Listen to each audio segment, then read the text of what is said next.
Assalamualaikum warahmatullahi wabarakatuh. Waalaikumsalam warahmatullahi wabarakatuh. Pemirsa podcast Meksas dimanapun berada, alhamdulillah pada hari ini tanpa terasa kita memasuki puasa di bulan Ramadan hari ke-21. Dan insya Allah semuanya masih dalam keadaan sehat walafiat, terkhusus pada Bapak Ibu Guru SMKN 1 Semen dan anak-anakku semuanya. Pada sore hari ini kita akan menerima materi dengan tema Lailatul Qadar termasuk asbabun nuzulnya. Di sini telah hadir Bapak Imam Sujai selaku pemateri yang sangat luar biasa. Bagaimana Pak Jai? Masih dalam keadaan sehat walafiat? Alhamdulillah, sehat Bu Kaji. Tanpa terasa hari raya sudah berada di depan mata ya Pak. Jadi kita sudah memasuki bulan Ramadan yang ke-21. Sebentar lagi kita sudah akan menikmati hari raya Idul Fitri. Insya Allah. Insya Allah. Monggo Pak Imam Sujai pemaparannya tentang Lailatul Qadar dan asbabun nuzulnya. Terima kasih Bu Kajainat. Assalamualaikum warahmatullahi wabarakatuh. Waalaikumsalam warahmatullahi wabarakatuh. Bismillahirrahmanirrahim. Alhamdulillahilladzi aujaba alaina bisiyam alladzi kana min arkanil Islam. Wassalatu wassalamu ala rasulina Muhammadin sallallahu alaihi wasallam wa ala alihi wa sahbihi man tabi'ahu ila akhir zaman, amma ba'du. Pemirsa yang berbahagia, alhamdulillah di sore yang sejuk ini kita masih ada kesempatan berjumpa lagi di podcast Meksas SMK Negeri 1 Semen. Pada tema kali adalah kita akan membahas atau menyampaikan tentang keutamaan Lailatul Qadar berikut asbabun nuzulnya. Tentunya kita semua sudah sering mendengar melalui para dai-dai, para ustadz maupun para kiai tentang apa itu Lailatul Qadar. Dan ini sudah termaktub jelas di dalam surah Al-Qadar. Bismillahirrahmanirrahim. Inna anzalnahu fi lailatul qadr. Wa ma adraka ma lailatul qadr. Lailatul qadri khairum min alfi syahr. Tanazzalul malaikatu warruhu fiha bi'idni rabbihim min kulli amr. Salamun hiya hatta matla'il fajr. Itu sudah termaktub dalam surat Al-Qadar dengan jelas sekali bahwa inti dari Lailatul Qadar adalah malam yang lebih baik, lebih bagus daripada 1000 bulan. Pertanyaannya, diukur dari mana 1000 bulan itu? Iya. Nah, ini suatu saat baginda Rasulullah itu didatangi oleh malaikat Jibril alaihissalam. Beliau mengisahkan ada seorang waliullah di era zaman Bani Israel, namanya Sam'un al-Ghazi. Yuqalu lahu Sam'un al-Ghazi. Namanya adalah Sam'un Al-Ghazi. Al-Ghazi ini adalah julukan, yaitu yang ahli perang. Nama panggilannya. Julukannya adalah Sam'un yang ahli perang. Kenapa demikian? Karena selama hidupnya itu untuk berperang, menegakkan kebenaran agama Allah dan memerangi pada orang-orang kafir yang memusuhinya. Nah, malaikat Jibril mengisahkan kepada kanjeng Nabi Muhammad, kemudian kanjeng Nabi Muhammad mengisahkan pada para sahabatnya. Nah, Sam'un al-Ghazi ini yang luar biasa. Beliau memiliki senjata yang beda daripada yang lainnya. Wa kana silahuhu lahyu jamalin. Senjata dari Sam'un al-Ghazi adalah rahangnya unta. Bukan meriam seperti miliknya Iran, bukan rudal seperti miliknya Amerika, Iran maupun Israel, bukan. Tapi rahangnya unta. Itu menjadi alatnya setiap hari itu. Wa kullama duriba al-kuffaro qatala ma la yahsu'adaduhum.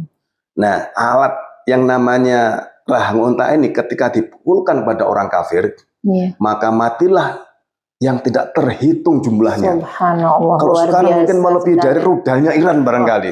Kalau Iran kan hanya beberapa yang meninggal itu, mungkin bangunan hancur. Tapi ketika dipukulkan pada musuh, tak terhitung saking banyaknya. Dan ajaibnya lagi, setiap hari siang malam itu beliau berjuang untuk menegakkan kalimat Allah dan memerangi pada orang kafir yang menentangnya. Iya, iya. Aktivitasnya tiap hari begitu. Nah, ketika saat beliau lapar, wa idza jaa yang butuh minhu lahmun fayakuluhu. Ketika beliau merasa lapar, maka keluarlah dari celah-celah giginya rahang unta itu daging. Daging yang sudah berarti matang. Seperti punya kelebihan ya. Daging fayakuluhu, kemudian beliau memakannya. Makanya seperti itu. Wa idza atosha, kemudian wa idza atosha, ketika beliau haus, yakhruju minhu ma'u adbin. Keluarlah dari celah-celah rahang unta itu air tawar, sehingga fayasribuhu, beliau meminumnya. Tiap hari begitu. Jadi makan tidak perlu ke warung, minum tidak perlu, ngopi tidak perlu. Beliau selalu dimanapun tempatnya, walaupun di tengah gurun pun beliau tidak akan kekurangan makanan. Karena dengan otomatis kelebihannya beliau yang diberikan oleh Allah itu, yaitu rahangnya unta itu kalau lagi lapar, secara otomatis keluar dagingnya yang siap untuk dimakan. Ketika haus, keluarlah air tawar untuk diminum. Dan ini terus berjalan, sehingga orang kafir itu tidak mampu membalasnya. Kemudian faja'u limra'atihi. Jumlahnya orang kafir ya banyak sekali. Sampai bingung strategi apa yang dibuat untuk menangkap Sam'un al-Ghazi ini. Kemudian orang kafir itu punya ide. Faja'u limra'atihi. Dia mendatangi pada istrinya. Wa kana imra'atuhu kafiratun. Istri dari Sam'un al-Ghazi ini adalah perempuan yang kafir. Oh gitu. Yang masih kafir dia ternyata. Sayang sekali. Apa yang disampaikan oleh orang-orang kafir itu, dia mengatakan bahwa inna na'toiki amwalan katsiratan. Kami akan memberikan harta benda yang banyak, uang yang melimpah, tapi dengan syarat bunuhlah suamimu. Tergiur lah ya. Tergiur. Jadi kalau orang itu gimana ya, apalagi tidak punya iman ya, maaf. Iman tidak ada, diiming-imingi harta yang begitu banyaknya, otomatis kan ini kan, dia mikir-mikir. Tapi dia juga bimbang lagi juga, karena apa? Wakana la'abtur ala qatlihi. Maaf, saya tidak mampu untuk membunuhnya. Sudah nggak tega, nggak mampu kesangnya saktinya juga kan gitu kan, tidak mampu untuk. Saya kan tidak mampu, saya perempuan kan gitu. Tapi faja'u bihablin. Orang-orang kafir itu datang dengan membawa tampar. Sudah, ini bawakan tampar, nanti silakan ditali, nanti orang-orang kafir itu nanti yang akan membunuhnya. Tugasmu cukup menali. Betul. Begitu saat malam tidur lelap, Sam'un al-Ghazi ini ditali dengan tampar yang kuat. Nah, begitu beliau terbangun kaget. Loh, kok dalam diikat begitu. Kemudian dia tanya, man syadatani, siapa yang mengikat saya? Ana, kata suaminya, Ana. Istrinya itu, saya Kang Mas ingin mencoba kesaktian panjenengan. Undangnya jenengan kan rata tes papa palune pandi. Nah, ini saya coba begitu. Jadi akhirnya, masih berkilat gitu ya. Ya, digerakkan itu, tali langsung putus. Langsung putus tampar itu. Kemudian dia mengabarkan pada orang kafir itu bahwa gagal. Faja'u bisilsilatin. Orang kafir tidak putus asa, dia membawa dengan rantai. Diberugul pakai rantai. Masih mencoba berbagai cara ya. Tampar gagal, dibawakan rantai. Begitu malamnya tidur di rantai. Terbangun kaget lagi dia, Sam'un al-Ghazi ini. Man syadatani, siapa yang mengikat saya ini? Istrinya juga ngaku. Ana, saya. Itu li'ajrobika. Untuk menguji kesaktian panjenengan, Kang Mas. Li'ajrobika untuk menguji karena jenengan ngesakti madraguna kan begitu. Kemudian beliau bergerakkan itu rantai sepekan itu langsung putus rantai itu. Sehingga keberadaan orang kafir itu betul-betul kebingungan. Nah, di saat gitulah Sam'un al-Ghazi ini apa ya? Yang namanya satu keluarga, Bu Haji ya. Dia kan kalau punya rahasia biasanya kan dibocorkan juga kan. Nah, ya imro'ati katanya wahai dindaku, kalau kita kan gitu kan. Ana auliyun min auliyaillah. Saya itu adalah salah satu wali dari nama wali Allah Subhanahu wa taala. Maka di dunia ini tidak ada satupun yang bisa mencelakai saya. Illa sya'ri hadza, kecuali rambutku ini. Akhirnya gitu. dibocorkan itu. saking, Kalau cuman ndak pun di dunia ndak akan bisa mencelakai saya. Illa sya'ri hada, kecuali rambut saya ini. Wa kana sya'rum tawilun, ndak, si Salman Al-Ghazi ini punya rambut yang panjang. Iya. Panjang sampai gitu ya. Wah, mendengar itu. Istrinya itu ada cahaya, seberkas cahaya terang ya. Ternyata untuk meraih harta yang begitu banyak, uang yang melimpah, perhiasan yang mewah. Jadi di pikirannya, di benaknya sudah ada. Sudah ada. Wah, nanti malam esnya beda lagi. Tenang, betul. Akhirnya istrinya tadi itu adalah memotong 8 helai dari rambut Salman Al-Ghazi. Yang 4 diikatkan di tangannya, yang 4 diikatkan di kakinya. Begitu terbangun, man syadadani, siapa yang mengingatku, ana, saya, li ajrobika, untuk menguji panjenengan. Betul, ternyata beliau ketika diikat dengan rambut itu tidak berdaya. Tidak berdaya. Ya Allah, ya. Begitu tidak berdaya, istrinya sudah riang gembira, segera melapor kepada orang-orang kafir itu bahwa suami saya sudah bisa ditaklukkan. Nah, datang betul itu, akhirnya Salman Al-Ghazi itu dibawa ke tiang gantungan. Ya Allah. Dibawa ke tiang gantungan, diikat, kemudian beramai-ramai, ya, matanya dicuplik itu ya, terus kemudian telinganya dipotong, kemudian bibir duanya juga dipotong, lidahnya juga dipotong, kaki tangannya juga dipotong. Itu dipotong-potong itu, tidak berdaya. Kemudian malaikat di situ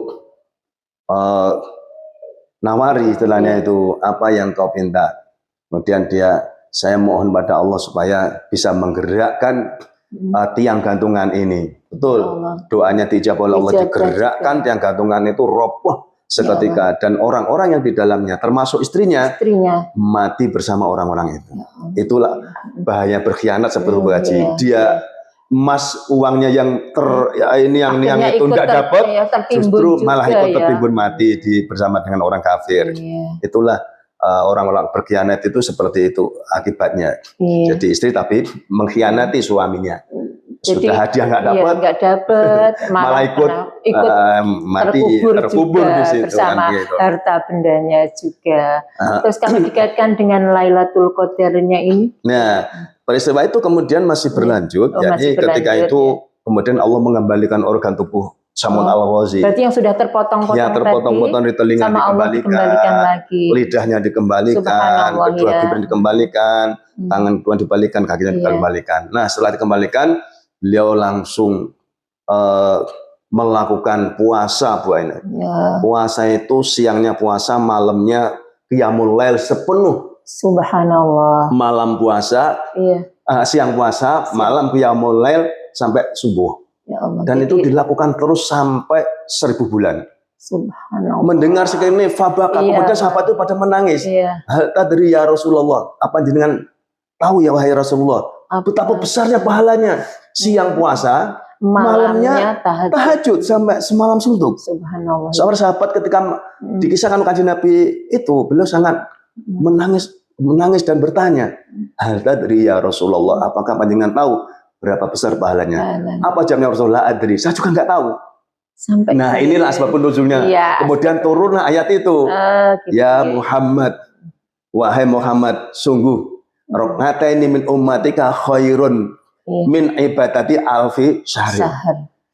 Itu wahai umat Muhammad, wahai Muhammad, kan Nabi Titopi itu, sesungguhnya 2 rakaat, maksudnya sholat 2 rakaat dari umat panjenengan, umat kau, itu lebih baik daripada ibadah Sam'un yang 1000 bulan. 1000 bulan itu kalau dihitung tahun 83 tahun 4 bulan.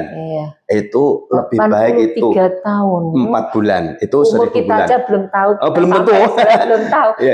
Belum tentu ya. Kita sampai di sana itu. Ya Allah, ya Allah. Padahal itu sholat 2 rakaat. Iya, 2 rakaat ini. Subhanallah. Pahalanya ini. Makanya kita itu sungguh, kalau kita itu betul-betul paham, mengetahui betapa Allah itu maha pemurah kepada umat Kanjeng Nabi Muhammad. Iman kalau kita itu nggak memanfaatkan, apalagi di bulan Ramadan. Betul, Bu, kasih iman sekali. Jadi kalau kita sholat 2 rakaat aja nih, pahalanya melebihi Sam'un yang puasa. Siang puasa, malam qiyamul lail, Iya tak? Kalau kita kan Allah, iya. Iya, kalau kita kan kadang puasa itu pun tidur aja.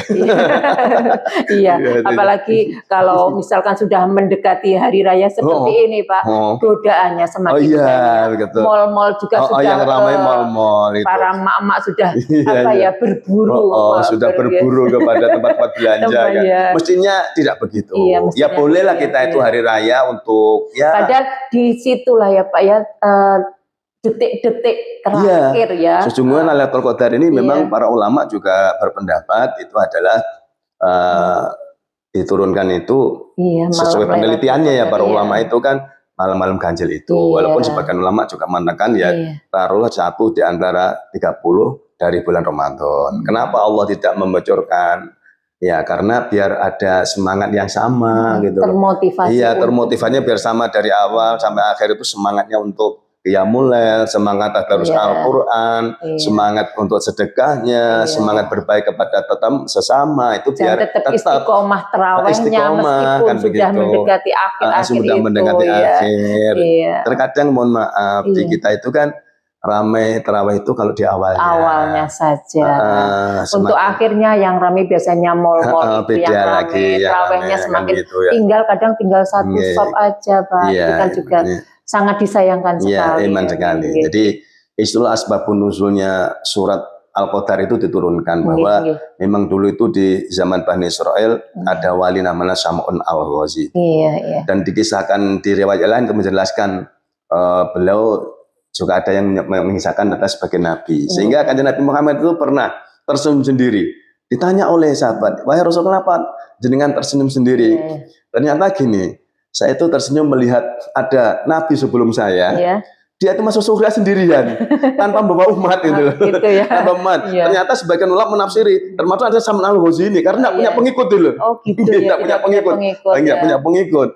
Makanya sebagian ulama menafsiri bahwa Sam'un al-Ghazi itu tidak hanya wali tapi juga sebagai nabi kan begitu. Ada yang menafsir seperti itu. Karena ketika Nabi melihat ada umat sebelumnya itu naik surga sendiri dan itu nggak membawa umat ini. Nah, makanya padahal kita musuhnya Sam'un juga banyak sekali, tetapi tidak punya umat. Di sholat 2 rakaat saja itu lebih baik daripada ibadah Sam'un al-Ghazi yang siang berpuasa, malam qiyamul lail selama 1000 bulan itu.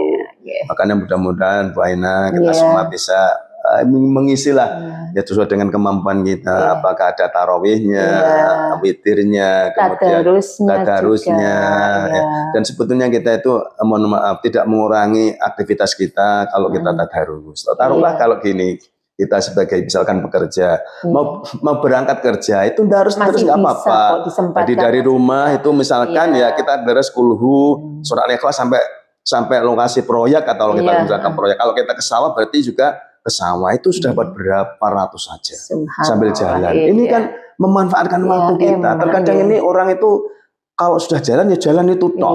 Padahal kita bisa bisa terus kita sambil apa kan bisa.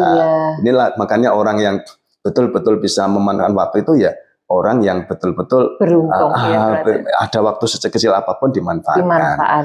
Mungkin itu Bu Aina yang bisa kami sampaikan. Alhamdulillah, terima kasih Pak Jai. Sama-sama, sudah panjang lebar tentang menceritakan tentang Lailatul Qadar beserta asbabun nuzulnya. Demikian pemirsa yang berbahagia, kajian Islami di bulan Ramadan menjelang berbuka puasa ini semoga bisa menjadi tambahan ilmu bagi kita semuanya. Amin amin ya rabbal alamin. Akhirul kalam, wallahul muwaffiq ila aqwamit thoriq. Wassalamualaikum warahmatullahi wabarakatuh. Waalaikumsalam warahmatullahi wabarakatuh.